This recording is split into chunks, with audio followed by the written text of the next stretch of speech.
হে everyone, কেমন আছেন আপনারা সবাই? আশা করছি সবাই খুব ভালো আছেন আর সুস্থ আছেন। আমি হিয়া, আমার চ্যানেল হিয়ার কথার একটি নতুন ব্লগে আপনাদের সবাইকে স্বাগত। আজকের ভিডিওটা শুরু করলাম সকাল সকাল। মুম্বাইতে কিন্তু বেশি ঠান্ডা পড়ে না, তবে সকালের দিকে বা রাতের দিকে মানে সন্ধ্যেবেলা করে বেশ ঠান্ডা হাওয়া দেয়। তো ওইটুকুই যা মজা। তবে যারা কলকাতায় আছেন তারা তো ভালো করে শীত এনজয় করছেন। তো সকাল সকাল ব্যালকনিতে বেরিয়ে এসে তাই আপনাদের সাথে শেয়ার করলাম যে এই বহুতল বিল্ডিং গুলোতে কোনো রিপেয়ারিং বা এক্সটেরিয়রের কাজ হলে কিন্তু এইভাবেই হয়, মানে এরকম হার্নেসের মাধ্যমে এরকম লিফট বানিয়ে কাজ হয়। যাই হোক, আমরা দুপুরবেলা খেয়ে দিয়ে নিয়ে বেরিয়ে পড়েছি। আজ একটু আমরা যাচ্ছি কালাঘোড়ার কাছে। তো এই যে পথটা এখন যেখান দিয়ে যাচ্ছি এটা কিন্তু ব্যান্ড্রা বল্লী সিলিং। এই জায়গাটা দিয়ে গেলে আমার নিজেরও এত ভালো লাগে, তাই আপনাদের সাথে শেয়ার না করে থাকতে পারি না। এর আগে আমার অনেক ভিডিওতে আপনারা কিন্তু এই রাস্তাটা দেখেছেন, তো এটা আপনারা কিন্তু দেখে চিনে থাকবেন। তো যাই হোক, আমরা যাচ্ছি কালাঘোড়ার কাছে, যেখানে বললাম যে ফটোগ্রাফি একটা এক্সিবিশন আছে, তো সেইখানেই আজকে আমরা যাচ্ছি। এই যে দেখুন, চলেও এসেছি আমরা। তো চলুন ভিডিওটা দেখতে থাকুন।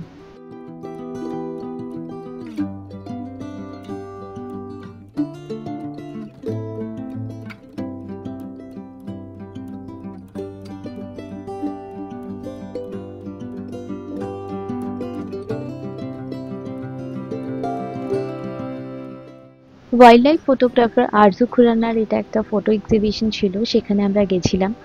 তো বেশ ভালো লাগছিল। একে তো শীতের পড়ন্ত রোদ, তার সাথে এই সুন্দর ছবি, এই মানে নেচার ওরিয়েন্টেড এই জিনিসগুলো আমি আগে অতটা এনজয় করতাম না। এই আমার হাজবেন্ড যেহেতু নিজে একজন ওয়াইল্ড লাইফ ফটোগ্রাফার, তো ওর খুব ভালো লাগে, এবং আমি আস্তে আস্তে এই জিনিসটার সাথে না নিজেকে রিলেট করতে থাকলাম যে অ্যাকচুয়ালি নেচার আছে বলেই তো আমাদের এক্সিস্টেন্সটা আছে। তো এটা তো সত্যি, এটা বাস্তব। তখন আমি এই জিনিসটাকে এত ভালোবাসতে থাকলাম। আমি নিজে কি বলুন তো, গাছপালা খুব ভালোবাসি।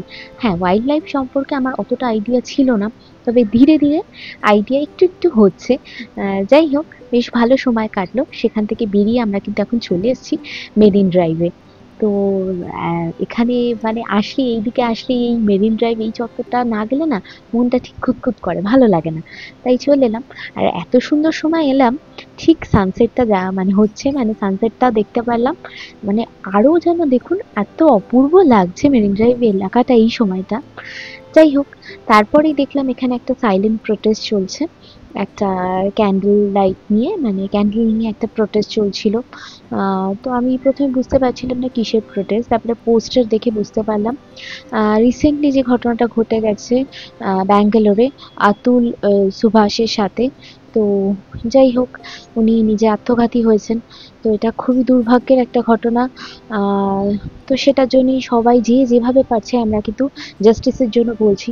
তো সেটা নিয়ে একটা প্রতিবাদ দেখলাম, মিছিল চলছে। তো এটা দেখে আমার মনটা বেশ ভারাক্রান্ত হলো। আমি ভাবলাম এই প্রতিবাদ কিছু মানে বেশ কিছুদিন আগেও কিন্তু হয়েছে, এবং এখনো হচ্ছে আমাদের ওয়েস্ট বেঙ্গলে অভয়াকে নিয়ে। তো এরকম কত জায়গায় কত অন্যায়, কত মানে উম, দুর্নীতি হয়ে যাচ্ছে। মানে কিন্তু সেগুলোর প্রতিবাদ আমরা করছি, আমরা সাধারণ মানুষ, আমাদের কাছে এই একটাই অস্ত্র, যেটা হচ্ছে প্রতিবাদ। যাই হোক, দেখা যাক, প্রতিবাদ তো করছি, সেটা আমাদের হাতে, বাকিটা ঈশ্বর ভরসা। তো বাড়ি এসে শীতকাল আর মোমো বানাবো না সেটা তো হয় না। হ্যাঁ, বাইরে মোমো কিনে খাওয়াই যায়, তবে বাড়িতে মোমো বানিয়ে একটা পিকনিক করে খাওয়ার মজাটাই কিন্তু আলাদা। তো এসেই চটপট মোমোর প্রিপারেশন শুরু করে দিলাম, দেখতেই পাচ্ছেন। তো এখানে মোমোর স্যুপটা বানালাম। স্যুপ বানানোর সাথে সাথে না উপর দিয়ে যে ফেনাটা থাকে ওটা কিন্তু ফেলে দেবেন। আর আমি কিন্তু মোমোর যে স্টাফিং, তারপরে ময়দা মেখে সব রেডি করে রেখেছি। এবার এক এক করে চলুন মোমোগুলো বানিয়ে নিই।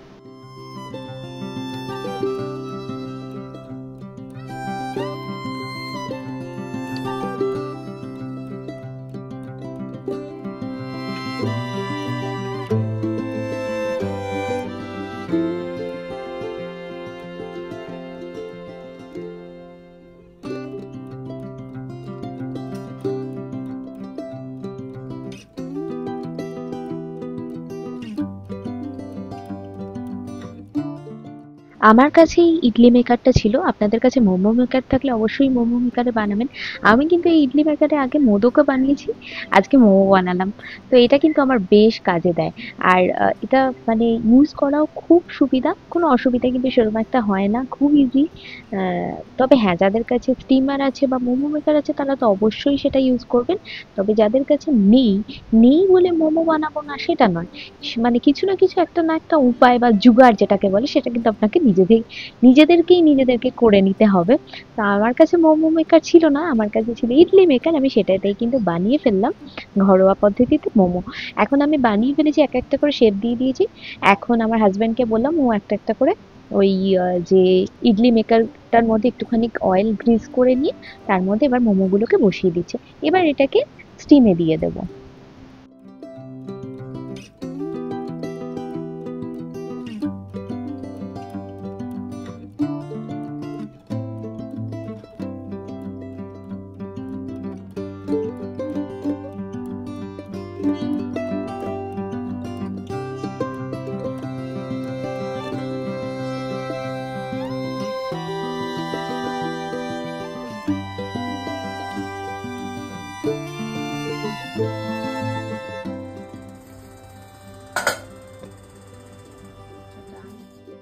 এই যে আমাদের গরম গরম ধোয়া ওঠা মোমো কিন্তু একদম রেডি।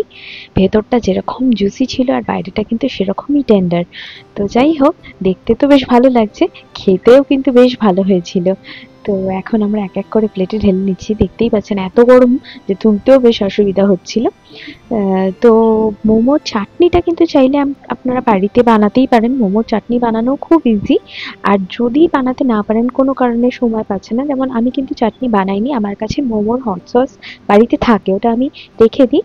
তো কোনো চাইনিজ প্রিপারেশন করতে গেলে আমি কিন্তু সেটা ইউজ করি। এখন বিভিন্ন কোম্পানির কিন্তু মোমো সস পাওয়া যায়, আর সেটা যদি নাও পান তাহলে নর্মাল শেজওয়ান চাটনিও ইউজ করতে পারেন। আর এই যে চিকেন স্যুপটা বানিয়েছিলাম না, ওটা খেতে দুর্দান্ত হয়েছিল, কারণ ওর মধ্যে কিন্তু আমি একটু চিকেন স্টক অ্যাড করেছিলাম। দেখবেন ম্যাগি চিকেন স্টক পাওয়া যায়, বা অন্যান্য কোম্পানিরও হয়তো আছে, সেটা ইউজ করতে পারেন, টেস্টটাকে আর একটু বাড়িয়ে দেয় এই আর কি। তো এই ছিল আজকে আমাদের ডিনার মেনু। কেমন লাগলো আমাকে কিন্তু অবশ্যই জানাবেন, আর রেসিপিটা কিন্তু ট্রাই করবেন। ভিডিওটা ভালো লাগলে একটা লাইক, শেয়ার আর চ্যানেলটাকে সাবস্ক্রাইব করার অনুরোধ রইল। দেখা হবে পরবর্তী ভিডিওতে, ততদিন সবাই খুব ভালো থাকুন, সুস্থ থাকুন। টাটা।